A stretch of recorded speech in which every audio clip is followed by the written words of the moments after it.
ध्यान और समाधि के योग्य मन कैसे बने, जीवन कैसे बने,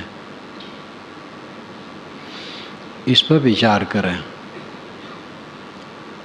गन्ना बोना हो तो उसके लिए जमीन की वैसी कमाई करनी होती है। कपास, धान, गेहूँ, कोई भी फसल हो, कोई भी बीज डालना हो तो उसके योग्य भूमिका बनाना पड़ता है। भूमिका के बिना बीज फल नहीं दे सकता है। ध्यान और समाधि जीवन का अंतिम फल है। ध्यान समाधि है दुनिया को भूल जाना। देह भी दुनिया है, देह अपनी नहीं। सबको खारिज कर देना ध्यान समाधि है। जीवन का सर्वोच्च काम है। आज तक जो कुछ हमें मिला है क्या रहा है? जीवन में हमने धोखा खाया है। पाने का भ्रम सदैव रहा है और जो कुछ पाया वो खोया। देह पाई, शिशुपन पाया उसमें और शिशुपन खो गया। बालपन पाया, खो गया। कौमार्ज पाया, खो गया।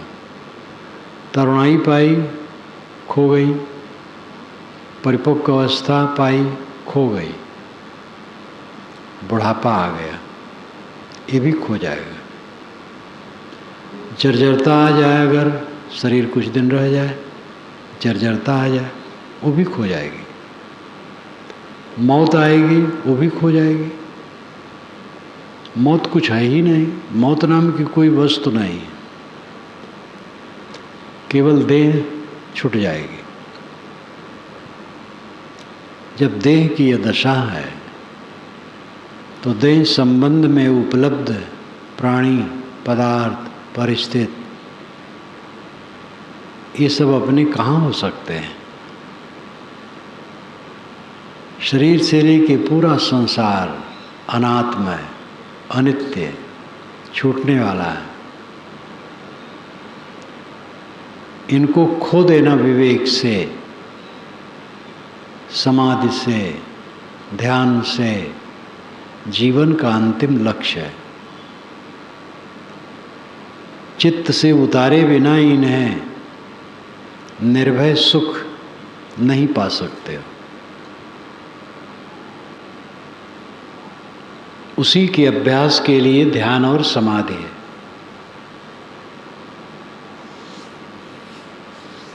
ध्यान समाधि के लिए चित्त की भूमिका, जीवन की भूमिका क्या होनी चाहिए?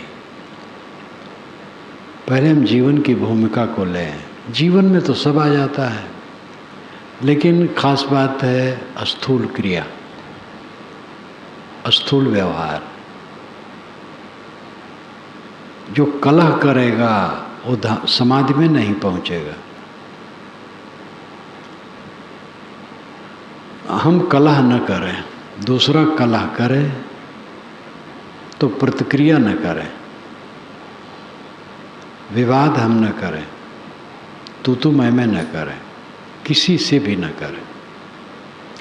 हमारे लिए कोई बुरा कहा है तो सह लें। किसी के बुरा कहने से हम बुरे नहीं हो जाएंगे, इतना तो धीरज रखना चाहिए। अहंकारी आदमी अपने विषय में थोड़ी प्रतिकूलता सह नहीं पाता है। किसी ने उसे कह दिया तुम्हारे में गलती है, उसको लाठी लग जाती है। साधना में हमारा जितना प्रवेश होता है उतना ये ठंडा होता जाता है। साधक समझता है दुनिया भर में सबसे बुरे हम हैं।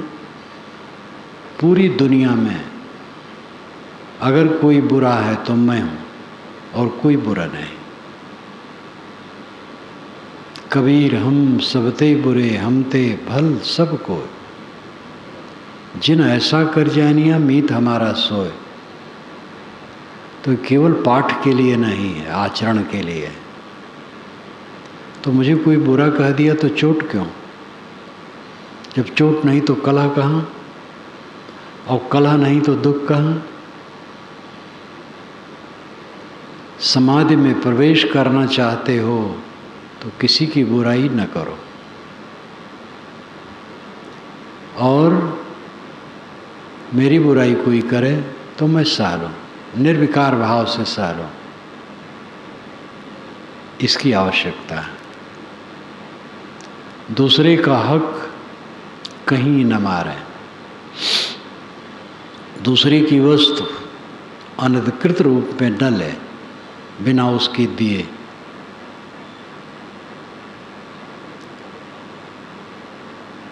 ब्रह्मचर्य का पालन हो, शुद्ध ब्रह्मचर्य, पूर्ण ब्रह्मचर्य। कुछ लोगों की मजबूरी है, अभी उतना बल नहीं है मन में, पूर्ण ब्रह्मचर्य नहीं पालन कर सकते हैं, तो वे स्वयं सोचे जितना संभव हो ब्रह्मचर्य का पालन करें। है बेकार की बात विषय में डूबना। गृहस्थ को 1-2 बच्चे हो गए तो अब क्या उसमें मलिनता में पड़ना। लेकिन ऐसा कहना तो सहज है, कहने वाले तो अलग बैठे हैं, जिससे उसका संबंध ही कोई मनवाड़ी कर्म से नहीं है। लेकिन जो उसमें पड़े हैं वे सब एकाएक पूरा ऊपर उठ जाएं, बहुत मुश्किल है। लेकिन कोई भी व्यक्ति चाहेगा तो उठ जाएगा। और व्यक्ति व्यक्ति की बात है, समाज की बात नहीं है। समाज कोई वस्तु ही नहीं, व्यक्ति ही वस्तु है, व्यक्ति ही की सत्ता है। व्यक्ति व्यक्ति इकट्ठे हो गए, समाज बन गया। व्यक्ति अलग हो गए, समाज कुछ नहीं। समाज सुधार नाम की कोई चीज नहीं, व्यक्ति सुधार है। व्यक्ति सुधरता है तो व्यक्ति व्यक्ति सुधरते जाते हैं, वही समाज का सुधारना है। बहुत से व्यक्ति सुधर गए, मानव समाज सुधर गया। हम एक व्यक्ति हैं, जिम्मेदारी हमारी अपने ऊपर है। हम अपने आप को पूरा सुधार सकते हैं। सबको सुधार करके अपने को सुधारने की चेष्टा भ्रम है। दूसरे के लिए केवल राय दी जा सकती है, सुधारना अपने को है। अपने को हम पूरा सुधार सकते हैं। शुद्ध ब्रह्मचर्य का पालन करना चाहिए। खान पान में संयम होना चाहिए। अंडा मांस मछली साधक खा नहीं सकता है। अंडा गर्भ है। किसी स्त्री का गर्भ गिरा हो और किसी मनुष्य से कहो कि तुम उसको खा लो, बहुत ही नाखुश होगा। अंडा गर्भ है, कौन समझदारी है उसको खाने में। मान लो उसमें प्रोटीन है, तो गंदी वस्तु में वो प्रोटीन है। शाकाहारी वस्तु में जो प्रोटीन है उससे काम चल जाएगा। उसमें तेजाब है, ज़्यादा नुकसानदेह वाला है अंडा। मांस मछली किसी देहधारी को काट करके मिलता है, मांस मिलता है, मछली मिलती है। कौन साधक होगा जो दया को एक बारगी अलग रख देगा। दयाहीन कौन साधक हो सकता है। ऐसे साधक हुए हैं, होंगे जो मांसाहारी थे, हैं, रहेंगे, लेकिन वो पूर्ण नहीं माने जा सकते। जिसके दिल में दया नहीं है, कौन साधक है। अंडा मांस मछली बिल्कुल नहीं खाना चाहिए। लहसुन प्याज की बात है, वो शाकाहारी है, शाकाहारी भोजन में आता है, शाक है, अंडा मांस मछली नहीं। सात्विक लोग क्यों उसको छोड़ देते हैं? हम लोग लहसुन प्याज नहीं खाते और बहुत से संत नहीं खाते, अन्य संप्रदाय के भी बहुत से संत नहीं खाते हैं, पूरे पंथ में नहीं खाते हैं, संप्रदाय में नहीं खाते हैं। वेनसांग जो आज से 1400 वर्ष पूर्व चीन का संत, बौद्ध संत आया है भारत, उसने कहा, बताया है, लिखा है कि गांव में अगर कोई लहसुन प्याज खाने लगे तो उसको निकाल करके बाहर कर देते। इतनी कड़ाई थी पहले। लहसुन प्याज में दोष क्या है? लहसुन प्याज में कई गुण हैं और अगर रोग दूर करने के लिए औषध के रूप में किसी को लेना हो तो बुरा नहीं। औषध में तो पता नहीं क्या क्या प्रपंच लेना पड़ता है, तो अगर औषध रूप में लहसुन प्याज का प्रयोग हो तो कोई बुरा नहीं, लेकिन फिर वो आदत नहीं बनानी चाहिए। रोग दूर हो जाए छोड़ देना चाहिए। तो लहसुन प्याज में अपने गुण हैं। दोष क्या है? एक तो गंध उसकी अच्छी नहीं, खास बात है उत्तेजना। लहसुन प्याज में उत्तेजना करने का तत्व है,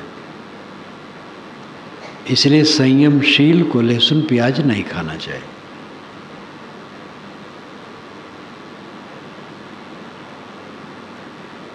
तली भुनी चीज़ें बराबर ज़्यादा खाना अहितकर है। कभी कभार थोड़ा खा लिया, कोई हर्ज नहीं, लेकिन बराबर तली भुनी चीज़ें खाना पेट को खराब करना, ये तो डॉक्टर ही नहीं पसंद करते हैं। जब कभी मैंने अखबार देखा और उसमें स्वास्थ्य के लिए चित्रण देखा, वैद्य के उत्तर रोगियों के लिए, तो उसे घूम घूम करके वैद्य ही बताते हैं, डॉक्टर ही बताते हैं, तली भुनी चीज़ें न खाओ। अनेकों को घी रोकते हैं, न खाओ, उनका रोग ऐसा रहता है। घी कोई ऐसी चीज़ नहीं कि उसको ज़्यादा खाना चाहिए, अगर कोई खाए भी तो थोड़ी खाना चाहिए। दूध भी ऐसी चीज़ नहीं है कि उसको बहुत खाने से बड़ा लाभ है। दूध मिल जाए, खाए या लेना पड़े तो थोड़ा ही लेना चाहिए, ज़्यादा दूध हितकर नहीं। जल्दी पचने वाला भोजन बढ़िया, जल्दी पचने वाला भोजन उबला हुआ भोजन है। भात उबाला जाता है, वो तो उबला ही है। रोटी भी उबली हुई है, पानी में सान करके सेक लिया जाता है। दाल भी उबली होती है, बस दाल में हम मिर्च मसाले बहुत डालते हैं, वही गड़बड़ करते हैं। हल्दी तो गुणकारी है, नमक के हम लोग आदी हैं, इसलिए नमक खाते हैं। नमक कम खाना चाहिए। यहीं भारत देश से सटा हुआ चीन है, वहाँ नमक लोग खाते ही नहीं, संसारी हैं सब, नमक नहीं खाते, मसाला नहीं खाते। एक डॉक्टर ने बताया जो चीन गए थे, तो कहे जब होटल में भोजन करने जाता, किसी होटल में मिर्च मसाला तेल बघार छौंक कुछ है ही नहीं, उबला हुआ रखा है, खा लीजिए। उनका अभ्यास है। इसलिए जो चीन गए हैं जानते हैं, वो कहते हैं कि चीन में लोगों के पेट बड़े नहीं होते हैं, पेट पतले होते हैं और स्फूर्ति होती है उनमें। हम लोग नमक के ज़्यादा आदी हैं। लवण बिना बहुव्यंजन, जैसे गोस्वामी जी को भी कहना पड़ा कि लौन के बिना, नमक के बिना तो बहुत व्यंजन भी बेकार है, क्योंकि हम लोग आदी हैं। तो नमक कम खाएं, इतना ध्यान रखें। ये देवियों का काम है कि वे नमक कम डालें, घर वाले ऐसा समझें, स्त्री पुरुष सबको समझना होगा नमक कम खाना अच्छा है। छौंक बघार कभी हल्का ही ठीक है। सब्जी में तेल उतना ही डालना चाहिए, छौंक हो जाए बस। सब्जी में तेल तैरे ना, तेल जितना डालोगे गरिष्ठ बनाएगा भोजन को, सब्जी को। सब्जी छौंकने के बाद भी, हल्दी जीरा धनिया डालने के बाद भी वैसे मसालेदार न हो जो नुकसान करने वाला हो, सादा हो। ये ध्यान रखना चाहिए। छौंक बघार कम, तलना भुनना कम, सादा भोजन और मात्रा सदैव संतुलित। संतुलन का लक्षण क्या है? संतुलन का लक्षण है टट्टी बंध के आना। आपने भोजन संतुलित किया है तो टट्टी बंध के आएगी। अगर ढीली हुई है तो भोजन ज़्यादा हुआ है, अगर पतली हुई है तो भोजन और ज़्यादा हुआ है, और बहुत पतली हुई है तो आपने अति कर दिया है। संतुलित भोजन का लक्षण है बंद करके टट्टी उतरना, और प्रायः एक बार में उतर जाना। बैठने में तुरंत हो सकता है, थोड़ी देर लग सकती है, लेकिन पूरा का पूरा एक बार उतर जाए बंद करके, ये सही लक्षण है। थोड़ा रुक करके आया कोई बात नहीं, बंद करके हो। और भोजन के बाद भी, भोजन कर लेने के बाद हल्का हल्का लगे।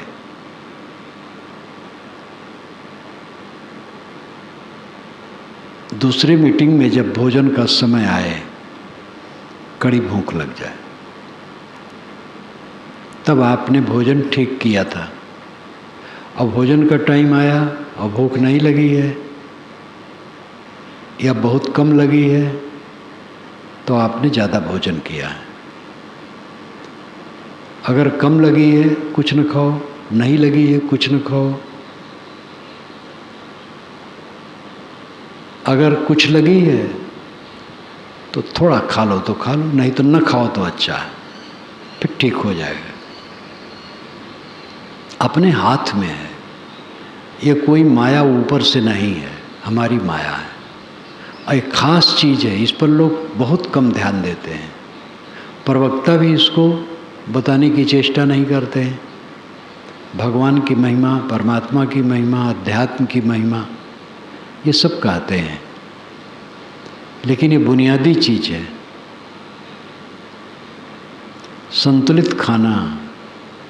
जीवन बीता जा रहा है, हम अपने पेट को न समझ पाए हैं।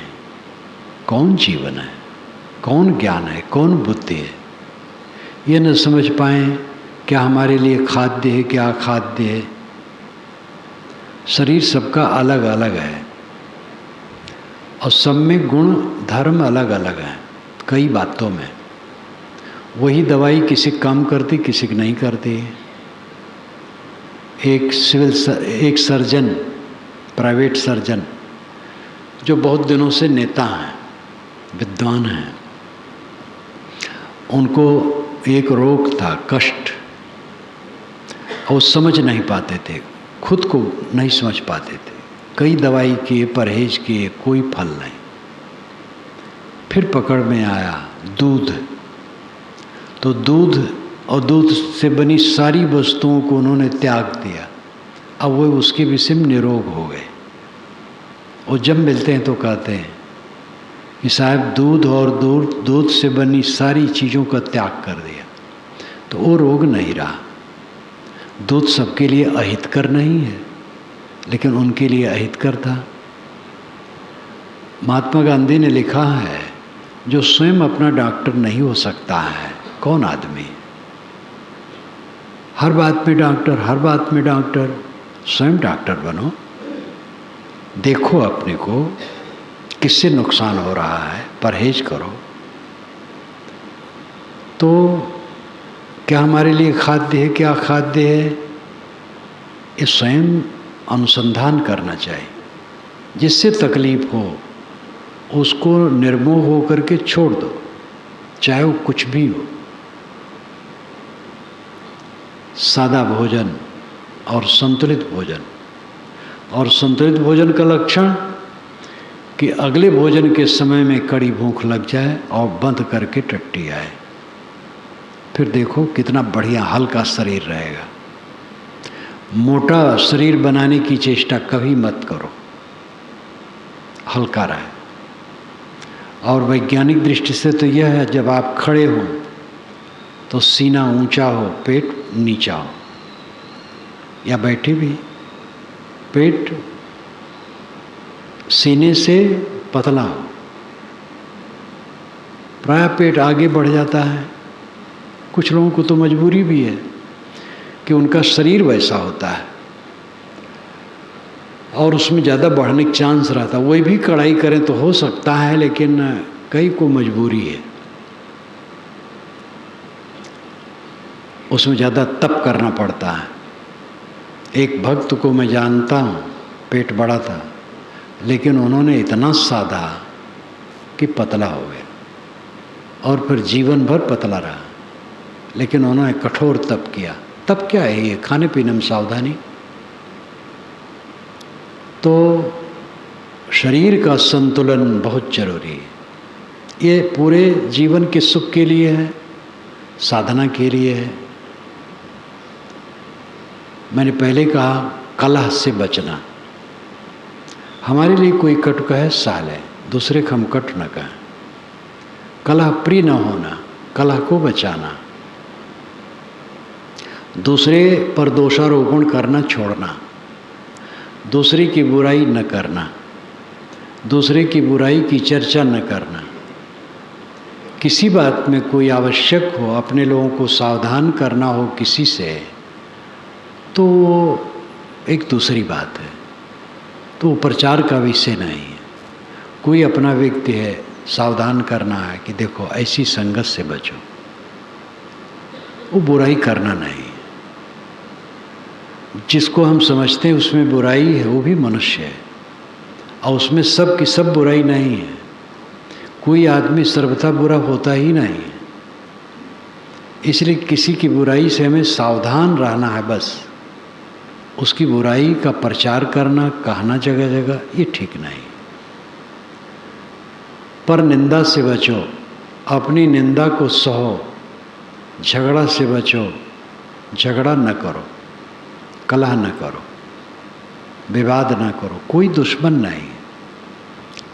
अगर हमारा कोई विरोधी है तो कोई ऐसी बात थोड़ा है कि वो राक्षस है। विरोधी है, विरोधी है, कुछ विचार नहीं मिलता है, वो भी आदमी है। इसलिए अपने मन को जो राग द्वेष से क्षुब्ध करने की प्रवृत्ति है, इसको पूरा त्यागे बिना कोई समाधि में नहीं पहुंच सकता है। किसका संबंध है? बचपन से आज तक जितना संबंध हुआ है, कुछ रुका नहीं। बहुत जोर डालने पर कई बातें थोड़ी याद होती हैं और बहुत सी बातें तो एकदम लुप्त हो गई हैं। जहाँ जहाँ गए बसे प्रिय माने, मोहे जिनके साथ, बहुत काल से ते सब छूटे रहा संबंध न जास। न पास कोई हमरे खोजे मिले वस्तु। ये विशाल देव की वाणी है, भवयान में वैराग वित्त में आता है। न पास कोई हमरे खोजे मिले वस्तु। मैं जब खोजता हूँ तो मेरे पास कोई वस्तु नहीं मिलती। याद हो तब माता हमारे पिता बंधु परतीत। भाभी भगनी भाभी दर से पित्ते चची मनी जब याद होता है तब लगता है मेरी माँ थी, मेरा पिता था, मेरा भाई, मेरी भाभी, भगनी, देश, गांव, नाम, रूप, जाति, वर्ण, सारी बातें याद होने पर लगता है ये सब मेरे थे या हैं। अनेक मित्र हुए, अनेकों को हमने गले लगाया, अनेकों का प्यार किया, और वो सब में अधिक लोग शून्य हो गए, हैं ही नहीं दुनिया में। कितना स्वाद चखा, कितने रूप देखे, कितनी गंध सूंघी, और कितने स्पर्श किए, कितने मान सम्मान पाए, क्या रखा है। अपने को पीछे और नीचे करो।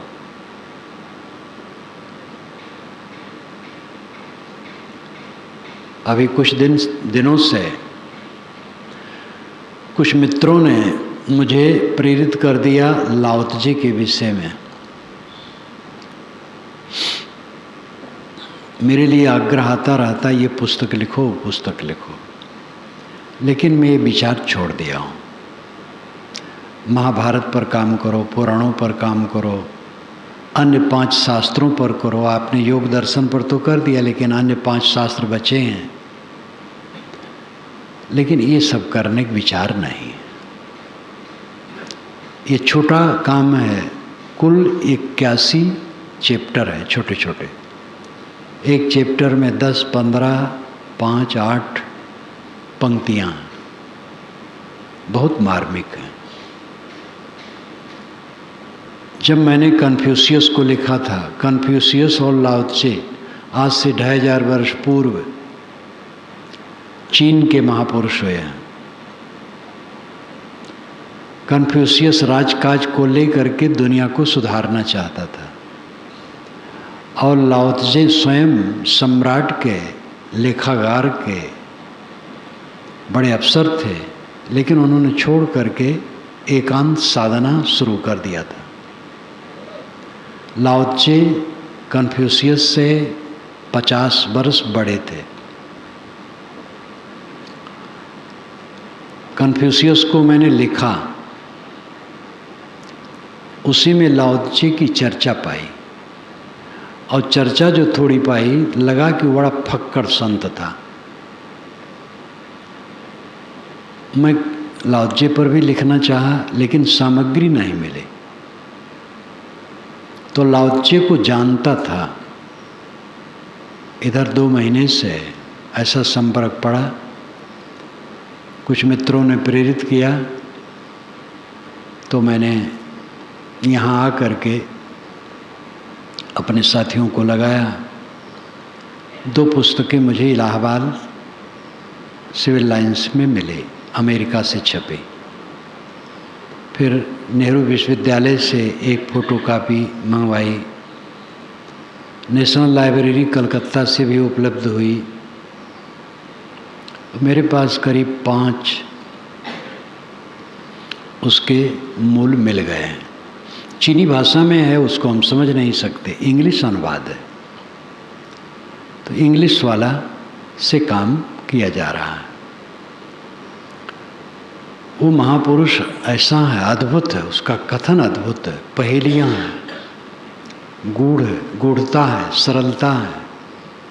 पूरी पुस्तक में इसमें ईश्वर का नाम नहीं लिया है। एक जगह लिया है, ताओ ईश्वर से भी पहले है। उनका ताओ विश्वव्यापी नियम है, जो ऋग्वेद का ऋत है।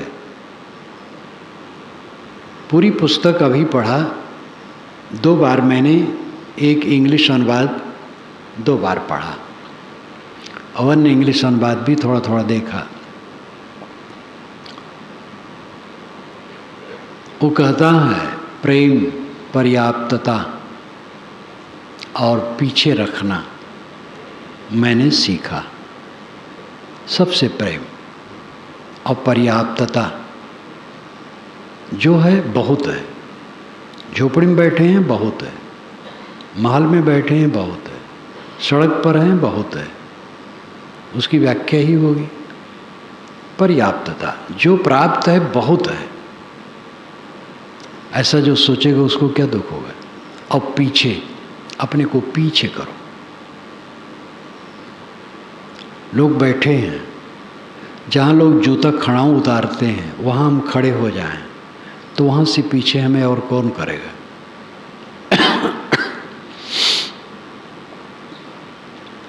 लेकिन इसका ये व्यवहारिक अर्थ नहीं है कि आप लोग सब उठ कर के चले जाएं, जहाँ खड़ाऊ जूता निकाला वहाँ खड़े हो जाएं।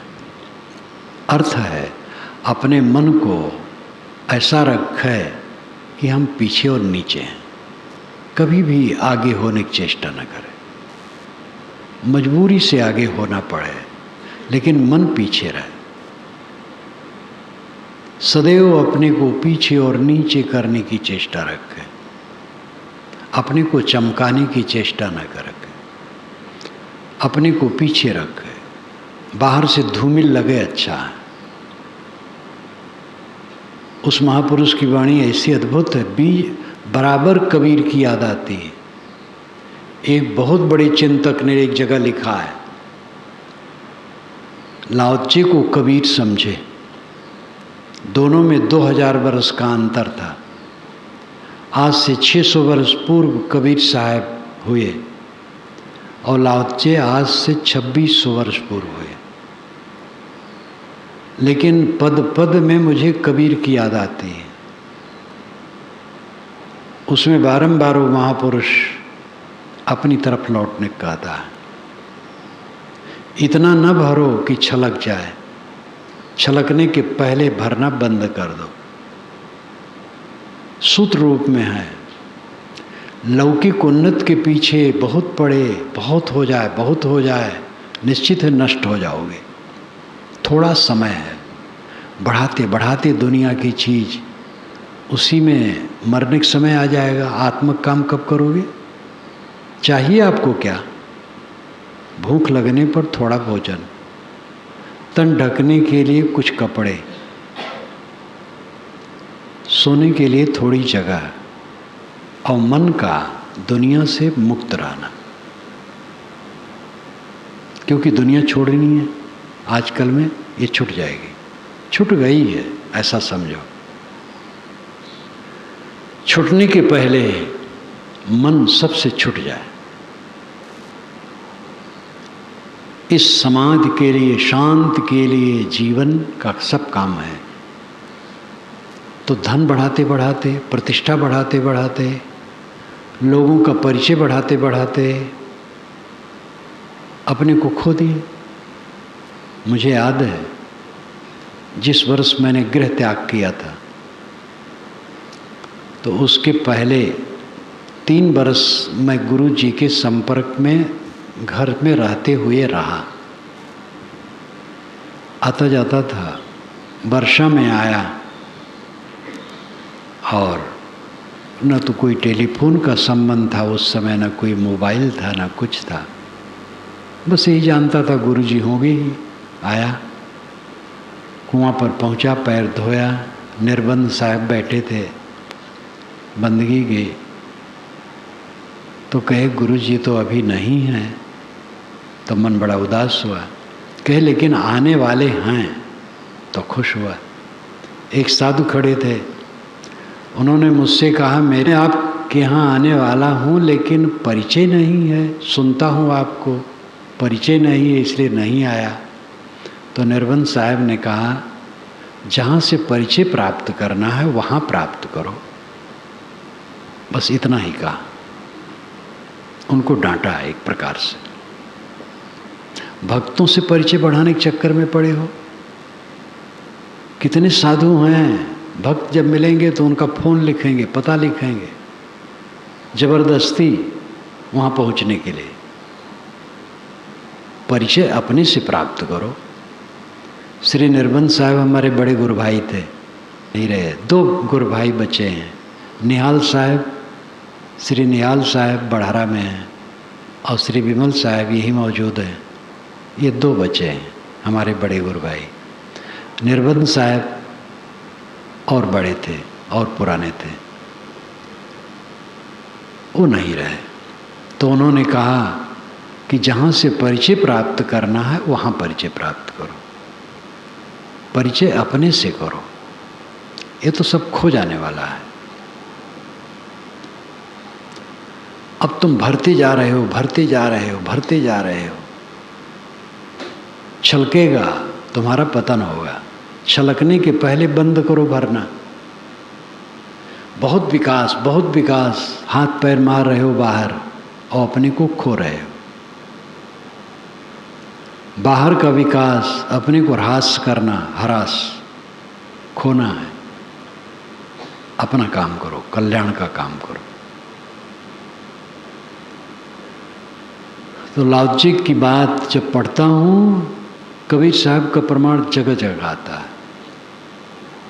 मीठा वचन सत नहीं होता है, सत वचन मीठा नहीं होता है। अद्भुत अद्भुत बात है उसकी। और मार्मिक बातें उसकी हैं। यहाँ याद आई बात कि अपने को पीछे और नीचे रखो। सदैव महापुरुष डांटता है, पीछे नीचे रखो। वो 100 वर्ष की उम्र की में जब पहुँचा है तो चीन छोड़ दिया है, क्योंकि यहाँ बहुत लोग हमें जान गए हैं। एक बैल पर बैठा, बैल की सवारी वहाँ की जाती है। ये जब उसमें प्रवेश किया मैं, तब धीरे धीरे पता लगा, पुस्तकें देखी, बहुत सी पुस्तकें देखी, तो चित्र भी है, बैल पर बैठा है, जा रहा है। तो बॉर्डर पर सिपाही रोक लिए और उन्होंने कहा, बिना टैक्स दिए आपको जाने नहीं दूंगा, टैक्स दीजिए। लाओत्से ने कहा, मेरे पास कुछ है ही नहीं है। कहे, आपके पास है, वही टैक्स मांग रहे हैं। जो आपका अनुभव है वो लिख दीजिए। तो रुके 3 दिन और उन्होंने 81 चैप्टर लिखा, 81, और वही उनकी पुस्तक है। उसका नाम है ताओ ते चिंग। ताओ नियम, ते जीवन, चिंग पुस्तक। पूरी पुस्तक में न कोई देवता का मतलब, न ईश्वर का मतलब, जीवन और सत्ता। तो उसमें वो महापुरुष कहता है, अपने को पीछे और नीचे करो, अपरिचित कर दो, कोई न जाने। क्या जानना चाहते हो? कौन जानेगा तुमको? कब तक कौन जानेगा?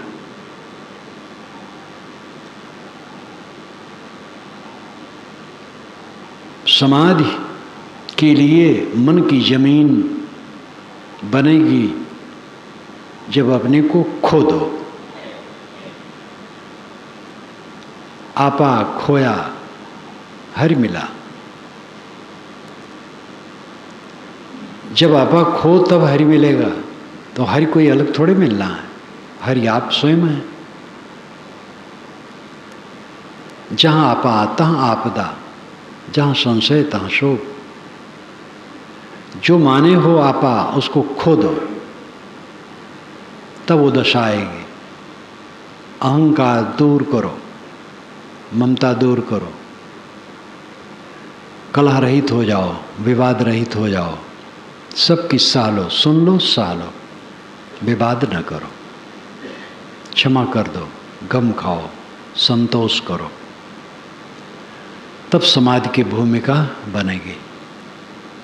कलह करने वाला समाधि में नहीं पहुंचेगा, डट करके खाने वाला समाधि में नहीं पहुंचेगा, अंट संट खाने वाला, रजोगुणी भोजन बराबर करने वाला समाधि का काम क्या, वो पेट ही खराब करेगा। कभी कभार तली भुनी चीज खा ली, बराबर सादा सात्विक संतुलित भोजन, संयम, सरल व्यवहार, जिन लोगों में आप हैं उनसे मीठा बर्ताव, मीठा वचन। क्योंकि ज़्यादा चक्कर परस्पर ही होता है। परस्पर में लाग डांट, भय, हमारी प्रतिष्ठा घट न जाए। अगर इनकी प्रतिष्ठा बढ़ जाएगी तो हमारी प्रतिष्ठा घट जाएगी। महामूर्खता। दूसरी की प्रतिष्ठा बढ़ाओ, आपकी प्रतिष्ठा अपने आप बढ़ जाएगी। अगर अपनी प्रतिष्ठा चाहे, दूसरी की प्रतिष्ठा बढ़ावे। और उत्तम यह है अपनी प्रतिष्ठा ही न चाहे और दूसरी की प्रतिष्ठा बढ़ावे, उसी में सब कुछ है। दूसरे को श्रेय दो, आपके पास जो है उनको श्रेय दो, जो जैसे हैं, जिस योग्य हैं उनको श्रेय दो। आपको क्या सारी योग्यता आप में हो? जो घर का व्यक्ति ये मानता है कि सारी योग्यता मेरे में है और पूरी चाबी का झप्पा अपने पास रखना चाहता है और सारा हक अपने पास रखना चाहता है और सारा अनुशासन का सूत्र अपने पास रखना चाहता है, वह उलझा रहता है और उसके साथी कभी विकसित नहीं होते और उस पर विश्वास भी नहीं करते परस्पर, और सब दुखदायी होता है। इसलिए चाहे साधु समाज हो, चाहे गृहस्थ समाज हो, चाहे राजनीतिक पार्टी हो, चाहे कोई कंपनी हो, जहाँ मनुष्य हैं, मनुष्यों को लेकर के काम करना है, वहाँ चाहिए अगुआ। अगुआ कहना मुझे अच्छा नहीं लगता, लेकिन कहना पड़ता है। अगुआ अपने को पिछुआ समझे। लाओ त्से ने तो कहा है कि शासन वह अच्छा है जिसमें पता न चले किसका शासन है। दूसरा स्तर है उससे नीचा कि शासक के प्रति लोग श्रद्धावान हो। पहला तो यह है कि पता नहीं चल कौन शासन करता। दूसरा स्तर यह है निम्न कि शासक के प्रति लोग श्रद्धावान हो। और तीसरा नीचा स्तर है कि शासक के प्रति लोग डर रखें। और अंतिम है कि शासक से लोग घृणा करें। कितनी बढ़िया बात है। वो रिकॉर्ड का बड़ा अधिकारी था, सम्राट का लेखा जोखा का बड़ा अधिकारी था, और कई बार सम्राट ने अपने मंत्री को भेजा था लाओ त्से के पास कि उनको कहो हम यहाँ राजकाज देखें। इतना ईमानदार है, इतना करेक्ट आदमी को सभी चाहते हैं, लेकिन वो महापुरुष मंत्रियों को लौटा देता था। एक मंत्री आया, कहा लाओ त्से तुम क्यों जंगल में पड़े हो, सम्राट तुम्हें चाहता है। लाओ त्से ने कहा देखो ये पक्षी पेड़ पर बैठे हैं, ये धूप सहते हैं, पानी सहते हैं, बर्फ़ सहते हैं, हवा सहते हैं और झंझा में रहते हैं, सब प्रकार से रहते हैं, लेकिन इनको तुम चाहो कि सोने के पिंजड़े में बंद करके सम्राट यहाँ ले चलो और यहाँ उत्तम उत्तम भोजन इनको खिलाओगे। इनसे पूछो अगर इनके पास भाषा हो तो ये पसंद नहीं करें, कहेंगे ना ये पेड़ पर हम रहेंगे, हवा सहेंगे, पानी सहेंगे, झंझा सहेंगे, पिंजड़े में नहीं रहेंगे। तो कई बार मंत्रियों को लौटा दिया। तो उत्तम शासक वह है जिसके विषय में कोई ध्यान ही न दे, मानो है ही नहीं है, इतना बढ़िया शासक। मध्यम है कि उसके प्रति श्रद्धा रखें कि शासन वो बहुत अच्छा करता है। और अधम है कि उसके लिए लोग डर करें, और अधमाधम है कि उससे लोग घृणा करें। अब ऐसा शासक होगा तो और क्या होगा। गुरु अगर ऐसा हो, हरदम मार क्रोध में, हरदम डांटता है, हरदम गुर्राता है, तो शिष्यों के मन में उदासी हो जाती है। इसलिए अगुआ कहना भी हमें अच्छा नहीं लगता, लेकिन समझाने के लिए कहना पड़ता है। घर का, समाज का, कहीं का भी अगुआ हो वह अपने समाज और परिवार के लोगों की योग्यता देखे और जिस योग्य जो हो उसमें उसको बढ़ाने के लिए उत्सुक हो, और ऐसा करे कि ये सब इतने बढ़ जाएं कि हम शून्य हो जाएं, हमारी कोई उपयोगिता न रह जाए। ये होना चाहिए। और परस्पर भी समाज के लोग, परिवार के लोग ये चाहें कि इनका गुण ज़्यादा है, इनका विकास हो। ये ना सोचे इनका विकास हो जाएगा तो मैं घट जाऊंगा, दूसरे लोग बढ़ें, ये भावना होनी चाहिए। इसी में सबका हित है, कल्याण है, मंगल है। मन की जब ऐसी स्थिति होगी तब पूर्ण समाधि में जाएगा। एकदम चंदन घिसा जाता है जब, एक तो मिट्टी का चंदन होता है रंगदार, जो असली चंदन है लकड़ी का, तो उसको पत्थर पर घिसा जाता है तो उसमें पत्थर ज़्यादा खुरदरा नहीं रहता है। मैं चंदन खूब घिसा हूँ, क्योंकि शालिग्राम भगवान को चंदन लगाता था, तब स्वयं अपने में लगाता था, तो बहुत हल्के हाथ से चंदन घिसा जाता है, जिससे भगवान को दर न लगे। सब भावना रहती है, तो चंदन बहुत हल्के से घिसा जाता है।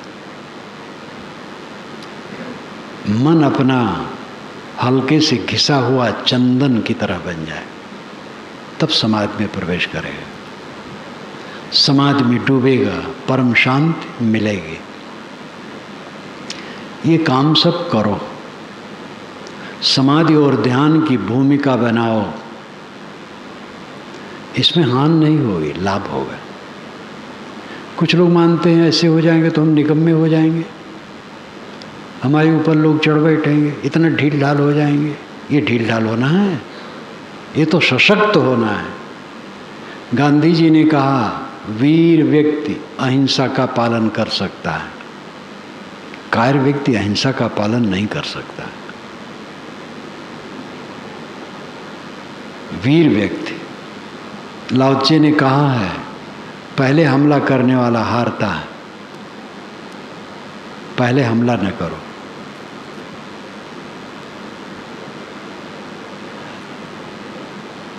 हमला करना ही नहीं चाहिए, लड़ाई करनी ही नहीं चाहिए, विवाद करना ही नहीं चाहिए, सहना चाहिए। सहने वाला वीर होता है, असहनशील उत्तेजक होता है। जितने क्षण मुझे उत्तेजना आ गई उतने क्षण हम असहनशील हो गए।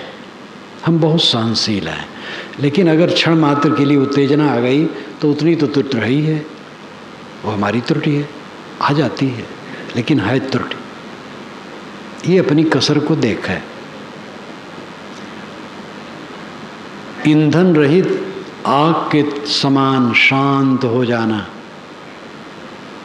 ये समाधि की पूर्व भूमिका है। आग जल रही है, जलते जलते जल गई, अब ईंधन उसमें नहीं है, लकड़ी कोयला कुछ बचा नहीं है, तो आग धीरे धीरे अपने आप शांत हो जाएगी।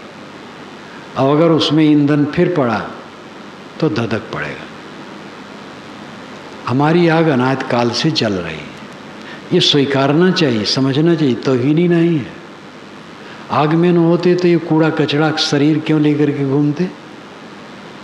ये मानसिक आग के कारण, मनोविकार के कारण, दुनिया में लिप्सा के कारण, ये झूठी दुनिया, ये कूड़ा कचरा से भरी दुनिया, जहाँ कला है, द्वेष है, खींचातानी है, राग है, पाप है, पीड़ा है, संताप है, इस दुनिया में एक टट्टी और चाम की पोटली बना करके जो हम रात दिन घूम रहे हैं और चारों तरफ ठोकर खा रहे हैं और पीड़ित हो रहे हैं, पीड़ा के सिवा कुछ नहीं मिल रहा है।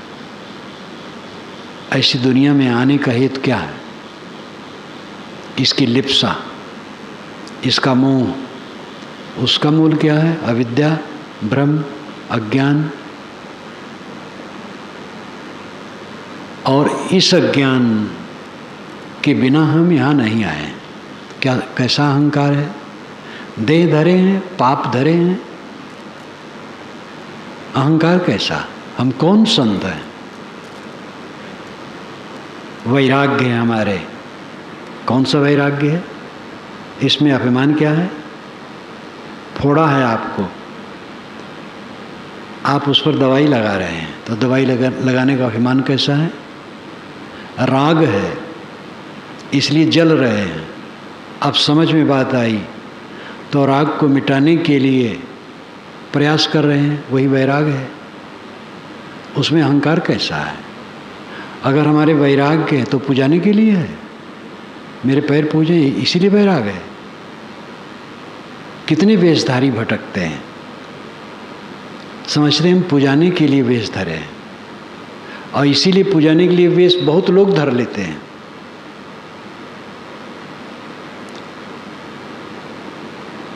वैराग का अहंकार क्या है?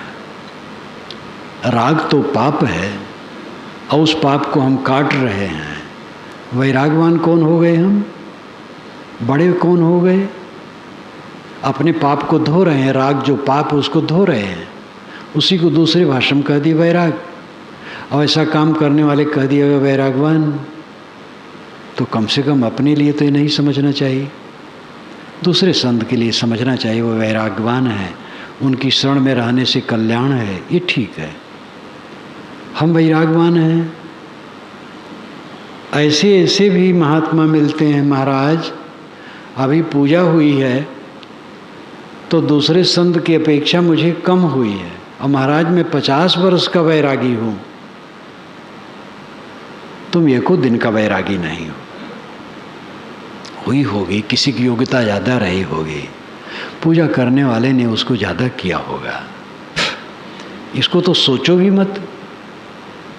लेकिन अब वो साधु तक महत्व नहीं समझते हैं। वैराग कोई गुण नहीं है, लाओ जी की भाषा में कहा जाए, वैराग कोई गुण नहीं है, इसलिए हम कोई गुणी नहीं, सद्गुणी नहीं। राग दुख है, राग को मिटा रहे हैं, दवाई कर रहे हैं, अपने पाप का प्रायश्चित कर रहे हैं। गुण कौन है? ऐसा मन जिसका हो जाएगा, कौन सी तकलीफ होगी? अपने मन के अहंकार को मिटाओ। तरने को है दीनता, डूबन को अभिमान। डूबना है, अभिमान करो, सदा से डूबे हो, आज भी डूब रहे हो, आगे भी डूबो। तरने के लिए एक रास्ता है, दीनता। जन को दीनता जब आवे, जब जन को, भक्त जन को, संत जन को दीनता आती है, फिर क्या पूछना है? दीन गरीबी बंदगी सब सो शील स्वभाव। सबसे शील का स्वभाव बर्ताव करो, दीनता विनम्रता लाओ, क्योंकि सारा संबंध औपाधिक है, सारी उपलब्धियां औपाधिक है। औपाधिक उपाधि, उपाधि संबंध, जोड़, इकट्ठा हो जाना, जो बिखर जाएगा। हाथ न परत विवेक किए कछु। विशाल देव कहते हैं विवेक के किया जाता है जब, तो अपने हाथ में कुछ लगता नहीं। और इसका प्रत्यक्ष उदाहरण है, जब आदमी शरीर छोड़ करके जाता है तो क्या रहता है उसके साथ? हमारी आंखें फूटी हैं, क्या अपने पिता को मरते नहीं देखा? पितामह को नहीं देखा? मैंने तो पिता को मरते नहीं देखा, साधु मार्ग में आ गया था, सुना, शायद 85 में वो छोड़े हैं शरीर, लेकिन पितामह को देखा हूँ। उस समय मैं अबोध था, लेकिन जानता था। शरीर छोटा है, काफ़ी वृद्ध थे, शांत रहते थे, बड़े आंगन में बैठे रहे। जब उनके लिए जलपान आवे, पिसा हुआ पदार्थ, तो वहाँ एक नींबू का पेड़ रहे, तो मुझे इशारा करे उंगली से, तो मैं एक पत्ता तोड़ूं और पोंछ करके दे दूं, तो उसी पत्ता को चिम्मच बना के खाएं। बोलना उनका सुना ही नहीं, शांत। जब उनका शरीर छूटा, जमीन में लटा दिया गया। उन्हीं का घर का सब ऐश्वर्य था और उनको मैंने आंखों से देखा, वो छोड़ के चले गए। क्या अभी भी समझ में नहीं आता है कि ऐसे छोड़ना है? आंखें होते हुए भी हम अंधे हैं। अंधभूतो अयं लोको तनुकेत विपश्यति। तथागत बुद्ध कहते हैं अंधभूतो अयं लोको, यह लोक अंधभूत है, महाअंधा है। तनुकेत विपश्यति, बहुत कम लोग हैं जिनको दिखाई देता है। दिखाई देना चाहिए, कुछ मेरा नहीं है। ये भाव जितना गहरा होगा समाधि में प्रवेश करेंगे।